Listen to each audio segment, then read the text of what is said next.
Hi, you guys. Hope you all are doing well. Okay, so this is a very powerful message. Very powerful message. ठीक है, मैं ये आज कोई message कोई रीडिंग करने नहीं वाली थी because I am not feeling well health wise, but this just came, ये मैसेज बस आ गया. So here I am. पहले मुझे लगा कि ये मैसेज सिर्फ मेरे लिए है, बट नहीं, जब मैंने मैसेज देखा, जब मैंने मैसेज समझा, देन आई रियलाइज कि ये मैसेज सिर्फ मेरे लिए नहीं है. This is meant to be given out. Okay, so yeah, if this is finding you, if it is resonating with you, this message is for you. Take whatever resonates and leave the rest. If it is not absolutely resonating with you, just swipe it off. Okay, but it is a very very powerful message. It is a very powerful message. ठीक है, ये message देने से पहले मैंने 4 बार number 8 को देखा. Okay, and number 8 is for transformation. Number 8 is Saturn. ठीक है, शनिदेव का नंबर है नंबर 8. एंड मेरे लाइफ में पर्सनली सैटर्न का बहुत इंपॉर्टेंस है. ओके, अभी मैं अपनी पर्सनल ज़्यादा बात नहीं करूँगी यहाँ पे, but number 8 and Saturn plays a very important role in my life.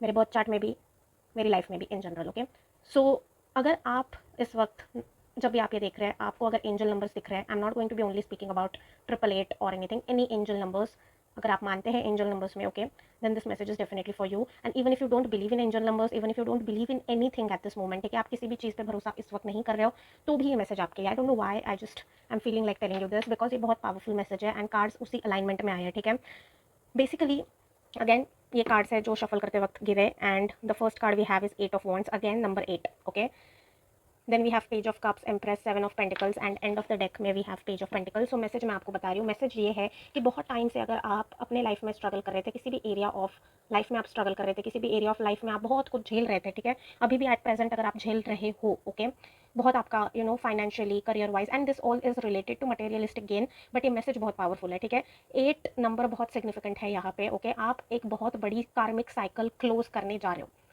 Okay, understand this thing. आपने स्पिरिचुअलिटी से कुछ तो आपने हीलिंग की है यहाँ पे, कुछ तो आपने ऐसा किया है कि आपके कर्मा फटाफट फटाफट फटाफट रिलीज हो रहे हैं. आपको समझ में भी नहीं आ रहा होगा, लेकिन आपके कर्मा बहुत फास्टली रिलीज हो रहे हैं. लोगों के साथ आपके जो कर्मा है, what ever it is, financial जो कार्मिक ब्लॉकेजेस थे आपके, कुछ तो यहाँ पे आपने बहुत मेजर किसी एरिया ऑफ लाइफ में स्ट्रगल किया है. उस स्ट्रगल की वजह से आप डिवाइन के साथ या स्पिरिचुअल प्रैक्टिसेस के साथ, जिस भी रिलीजन से आप बिलोंग करते हो, आपने बेसिकली हायर पावर के साथ तब कनेक्ट करना शुरू कर दिया जब आपका स्ट्रगल अनबेरेबल हो गया. जब आपको एक सहारे की ज़रूरत थी, तब आपने उस वक्त हायर पावर को सरेंडर किया, and that actually open your heart. आपका जो हार्ट चक्रा ब्लॉक था ना, वो स्पिरिचुअल प्रैक्टिसेस की वजह से ओपन हो चुका है. इसकी वजह से जो भी नेगेटिव टॉक्सिक एनर्जी आपने अपने अंदर स्टोर करके रखी थी ना, वो अभी धीरे धीरे रिलीज हो रही है. यू आर क्लोजिंग अ कार्मिक cycle, that is the biggest message. ठीक है, बहुत मुझे नंबर 8 की एनर्जी आ रही है, यहाँ पे भी नंबर 8 की एनर्जी है, इस रीडिंग में सैटर्न की एनर्जी है. जो भी आपका एक मेजर कार्मिक साइकिल था जिसकी वजह से आपकी लाइफ अटकी हुई थी, वो साइकिल अभी क्लोज होने जा रहा है. अभी क्लोजर पेनफुल होता है डेफिनेटली, इजी क्लोजर नहीं होने वाला, बिकॉज सैटर्न की एनर्जी है यहाँ पे. पेन तो होगा, सफरिंग तो होगी, लेकिन उस पेन के बाद जब एक नई शुरुआत होने वाली है, that is going to be pure bliss. You are starting a new chapter of your life, जहाँ पे आपके पास्ट के कार्मिक पैटर्न्स कट हो रहे हैं. Because this message just came so powerfully and so strongly and so urgently for me. ये जो चीज़ है ना, इसका फ्रूटेशन या जो भी है, ये फास्ट पेस्ड नहीं होने वाला. ठीक है, ये इन रिजल्ट में आते आते बहुत थोड़ा सा टाइम लगेगा, बिकॉज शनि देव है. फास्ट नहीं होगी वो चीज़, लेकिन होगी ज़रूर, होने को है. आप अपने पुराने कर्मा कट कर रहे हो, आप एक कार्मिक बहुत बड़ा साइकिल किसी के साथ क्लोज कर रहे हो, और उसके बाद आपकी लाइफ में एक नई शुरुआत है जिसका क्रिएशन ऑलरेडी यूनिवर्स में स्टार्ट हो चुका है. Okay, something new, something big is on its way. इसका क्रिएशन यूनिवर्स में ऑलरेडी स्टार्ट हो चुका है. ये मैसेज, ये रीडिंग मैं आज नहीं करने वाली थी because I am not in the good space, but ये मैसेज मुझे इतनी अर्जेंटली आया एंड आई जस्ट फेल्ट कि मुझे ये मैसेज देना चाहिए. It's going to be timeless one, जब भी आप देखें. बट ये सिर्फ मेरे लिए नहीं है, ये मैसेज सबके लिए है. ये मैसेज उन सबके लिए जो देख रहे हैं, whoever is going to be watching it. Something old is going to be cut off for something new to begin. और इसकी जो शुरुआत है ना, वो यूनिवर्स में ऑलरेडी हो चुकी है. यूनिवर्स ऑलरेडी आपका जो न्यू लाइफ साइकिल होने वाला है ना, उसकी तैयारी कर रही है. यूनिवर्स ऑलरेडी सारी चीज़ों का क्रिएशन कर रही है. आप उस क्रिएशन तक धीरे धीरे धीरे पहुंचने वाले हो. इस वक्त आप अपने पुराने कार्मिक साइकिल में अटके हो, जिस साइकिल को आप धीरे धीरे करके रिलीज भी कर रहे हो, धीरे धीरे करके कट भी करने वाले हो. वो कार्मिक साइकिल क्लोज होने वाली है आपकी लाइफ से. कुछ रिश्ते छूटेंगे, कुछ चीज़ें आपसे छूटेंगी. अगेन मैं बता रही हूँ, क्लोजर पेनफुल होता है, क्लोजर ईजी नहीं होगा, क्योंकि सैटर्न का बहुत प्रोमिनेंट रोल है यहाँ पे. ठीक है, पेनफुल होगा क्लोजर जो भी होगा. हो सकता है कुछ अटैचमेंट्स आपसे छूटेंगी, कुछ चीज़ें, जो चीज़ें आपको पसंद थी वो छूटेंगी. पेनफुल होगा ये प्रोसेस, लेकिन वर्थ इट होने वाला है.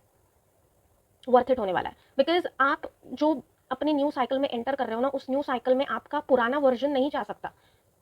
आपका नया रिफॉर्मेटिव ही वर्जन उस साइकिल में फिट होगा। उसके लिए आपका जो पुराना वर्जन है उसको इस ओल्ड कार्मिक साइकिल के साथ ही एंड होना पड़ेगा। आप इवॉल्व हो रहे हो, आप ट्रांसफॉर्म हो रहे हो, क्योंकि आपने अपने ऊपर काम किया, आपने हीलिंग की, आपने कुछ तो ऐसा किया है जिसकी वजह से आपके जो कार्मिक साइकिल्स थे वो क्लोज हो रहे हैं, जिसकी वजह से आपके कर्मा जो थे वो रिलीज हो रहे हैं, एंड जिसकी वजह से बहुत सारे ब्लॉकेजेस क्लियर हो रहे हैं। ये चीजें आपको फिजिकल वर्ल्ड में दिखने में थोड़ा सा टाइम लगेगा, लेकिन ये एनर्जेटिकली यूनिवर्स में ऑलरेडी ये चीजें हो रही है, ये चीजें ऑलरेडी क्रिएट हो रही है। Something new is getting created for you. आपके लिए कुछ बड़ा क्रिएट किया जा रहा है, एंड उस तक पहुंचते पहुंचते आप एक नए पर्सन बन जाओगे। Okay, now this could be anything, a new permanent relationship for this lifetime, a new job with good package, materialistic हो सकता है, स्पिरिचुअल हो सकता है, लेकिन ये चीज़ हो रही है। आप कुछ तो कार्मिक साइकिल एंड कर रहे हो, और बहुत कुछ बड़ा नया जो आपके सोल पर्पस के साथ, लाइफ पर्पस के साथ आपको अलाइन करेगा, ये चीज़ यूनिवर्स में ऑलरेडी फॉर्म हो रही है। उस तक आपको लेके जाया जाएगा, एंड उस तक पहुंचते पहुंचते आप एक नए पर्सन बन चुके होंगे। आप इवॉल्विंग के स्टेज पे हो, लेकिन उस नए साइकिल के शुरू होने से पहले आप ऑलरेडी इवॉल्व होंगे। और ये क्लोजर पेनफुल होगा, ऑफकोर्स आपको तकलीफ होगी, लेकिन इस टाइम पे भी आपको अपने स्पिरिचुअल प्रैक्टिसेस नहीं छोड़नी है, अपने भगवान को नहीं छोड़ना है, उनको भूलना नहीं है, उनसे गुस्सा नहीं करना है, because just remember this, God is holding your hand,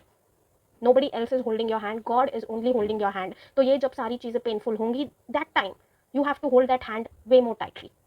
उस हाथ को और कस के पकड़ना है, उस हाथ को छोड़ना नहीं है, और कस के पकड़ना है। Okay, so this is the message. A painful transformation is going to be happening, जिसमें आप बहुत सारे कार्मिक साइकिल्स को क्लोज करोगे, बहुत सारे कर्मा आप ऑलरेडी रिलीज कर रहे हो, आप इवॉल्व करोगे, and a new beautiful cycle is going to be happening. ठीक है, जैसे बटरफ्लाई होती है, बटरफ्लाई का जो ट्रांसफॉर्मेशन होता है, कैटरपिलर एंड बहुत सारे स्टेजेस होते हैं। बटरफ्लाई बनते समय तक वो बहुत स्ट्रगल करती है, बहुत पेनफुल ट्रांसफॉर्मेशन होता है, लेकिन जैसे वो बटरफ्लाई बनती है, she has the freedom, right, freedom, beauty. तो सबसे ग्रेसफुल और सबसे सुंदर ट्रांसफॉर्मेशन जो होता है वो बटरफ्लाई का होता है। एंड सिमिलरली आप भी अपने इवॉल्विंग स्टेजेस के थ्रू जा रहे हो, आपके लिए ऑलरेडी एक डेस्टिनी, एक बिगर पिक्चर क्रिएट की जा रही है यूनिवर्स में। तो ये टाइम बेस्ट है मैनिफेस्टेशन का। अपनी एनर्जीज को नेगेटिव मत करिए, बहुत आपको ट्रिगर्स आएंगे, बहुत सारी चीजें होंगी, बहुत पोक किया जाएगा, because again and again as am saying it कि पेनफुल होगा, ट्रांसफॉर्मेशन ईजी नहीं होने वाला, ट्रांसफॉर्मेशन स्लो होने वाला है, पेनफुल होने वाला है, बहुत सारी चीजें आपसे छूटेंगी, बहुत कुछ होगा। लेकिन अगर आपकी लाइफ से उन चीजों को हटाया नहीं गया तो नई चीजों के लिए जगह क्रिएट नहीं होगी। ओके, सो इस वक्त आपको अपने स्पिरिचुअल प्रैक्टिसेस को बहुत बहुत डिसिप्लिन के साथ फॉलो करना है। ठीक है, पहली चीज। एंड दूसरी चीज जो है मैनिफेस्टेशन करना है। Manifestation is going to be helping you at this time. अपनी एनर्जीज को बैलेंस रखिए। ऐसा नहीं है कि अपनी एनर्जी नेगेटिव है, थॉट्स नेगेटिव है, और पेपर पे या फिर वट हम बोले जा रहे हैं, पॉजिटिव अफर्मेशंस किए जा रहे हैं, लेकिन हमारे थॉट्स एंड एनर्जीज नेगेटिव है, वैसे नहीं चलेगा। ठीक है, सो अगर आप नेगेटिव फील कर रहे हैं तो सबसे बड़ी चीज तो सबसे पहले आपको स्पिरिचुअली एक्टिव रहना है। आप क्लोज नहीं हो सकते, क्योंकि इस टाइम पे अगर आपको कोई भी चीज संभाल के रख सकती है तो वो है भगवान की एनर्जी, उसके अलावा कोई नहीं। क्योंकि बहुत पेनफुल ट्रांसफॉर्मेशन होगा। Again and again I am telling you, even the planet of Saturn, ठीक है, शनि जी की जो हिस्ट्री रही है, ठीक है, अगर आप पढ़ते हो, अगर आप हिंदू कल्चर से हो, अगर आपने कुछ पढ़ा है, तो आपको भी पता है कि शनि जी को भी अपनी जो लाइफ थी उसमें बहुत स्ट्रगल करना पड़ा। ठीक है, उनको भी वो position as a planet in solar system हासिल करने के लिए बहुत स्ट्रगल करना पड़ा। तो उन्होंने भी अपना लाइफ जो है वो पूरा struggle, and see this all are lessons for us humans. ठीक है, इन्होंने ये लेसन्स जो है, क्यों हमारे पास इतनी सारी अलग अलग स्टोरीज है, क्यों हमारे पास क्योंकि इन्होंने खुद ये सारी चीज़ें फेस की, ताकि वो एक एग्जाम्पल सेट कर पाए हम जैसे लोगों के लिए। ओके, सो उनसे इंस्पिरेशन लेने की बहुत ज़रूरत है, उन चीज़ों से इंस्पिरेशन लेने की ज़रूरत है। इस टाइम पे आपको स्पिरिचुअल प्रैक्टिसेस छोड़नी नहीं है। This is the strongest message, क्योंकि बहुत पेनफुल ट्रांसफॉर्मेशन होगा। तो इसमें हो सकता है कि आपकी इमोशनल आउटबर्स्ट हो, बहुत आप नेगेटिविटी की तरफ जाओ। तो just to keep your energies balanced, आपको अपने जो भी आप स्पिरिचुअल प्रैक्टिसेस करते हो, जिस भी रिलीजन से आप बिलोंग करते हो, उसको कंटिन्यूसली डिसिप्लिन के साथ करने की ज़रूरत है। आप निकल जाओगे। ये ट्रांसफॉर्मेशन आपको मतलब पेनफुल होगा, लेकिन आपको उसकी उतनी ग्रेविटी नहीं फील होगी। Okay, so yeah, this was the message, this is the message for you कि everything is going to be changing for the good। पुराने कार्मिक साइकिल्स क्लोज हो रहे हैं, आप एक न्यू साइकिल में एंटर कर रहे हो, जहाँ पे आप एक as a evolved being, evolved person enter करोगे। लेकिन उसके पहले ट्रांसफॉर्मेशन बहुत पेनफुल होगा, क्लोजर्स बहुत पेनफुल होंगे, लेकिन एक नई शुरुआत, न्यू बिगिनिंग आपका वेट कर रही है। इस वक्त अपने आप को और अपनी होप को खोइए मत। ठीक है, दिस इज द मैसेज। अपने जो भी आप जिस भी रिलीजन से बिलोंग करते हो, जिस भी भगवान में आप मानते हो, उनका हाथ इस वक्त बहुत टाइटली पकड़ने की ज़रूरत है।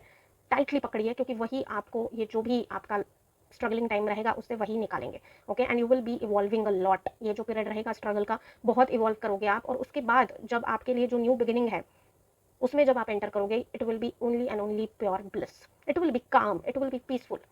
मैं ये नहीं बोल रही हूँ कि आपके पास अचानक से बहुत सारा पैसा आ जाएगा, नहीं, ये मटेरियलिस्टिक चीज़ है। आपके पास पीस होगा। जितना आप स्ट्रगल अभी कर रहे हो ना, मेंटली एंड फिजिकली, उस स्टेज ऑफ लाइफ में आपके पास शांति होगी, आपके पास सुकून होगा। एंड मन शांत कब रहता है? अनफॉर्चुनेटली मन शांत तभी रहता है जब हमारे पास अफोर्डेबल चीज़ें हैं, अफोर्डेबल हम कर सकते हैं, हमारे पास उतनी सिक्योरिटी है, स्टेबिलिटी है, then that is coming it with it as well. जो स्टेबिलिटी, जो पीस आपको मिलेगा, उसके साथ वो सारी चीज़ें भी आ रही है। बट उसके पीछे ब्लाइंडेडली दौड़ना नहीं है आपको, विश्वास रखना है, पेशेंस रखना है। ओके, सो या दैट वॉज योर मैसेज।